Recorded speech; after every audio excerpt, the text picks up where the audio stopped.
இரண்டு வேளையில் ஒரு கடிதம் நீ எழுதி போட்டது. படிச்சு படிச்சு மனம் உருகி என்ன பாடா படுத்துது. புரிஞ்சா விடலாமா என்ன நிலவு சுடலாமா? தனியா தவிச்சேந்தா உடல் தணலா கொதிச்சேனா?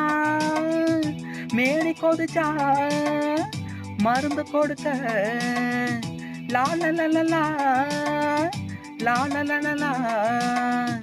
மாமே இருக்க இன்னமும் என்னடி சங்கடம்? இப்பவே சொல்லு நீ சம்மதம். ஆள அசத்தும் மல்லிதான் மல்லிதான், தூக்கம் எனக்கு வல்லதான் வல்லதான்.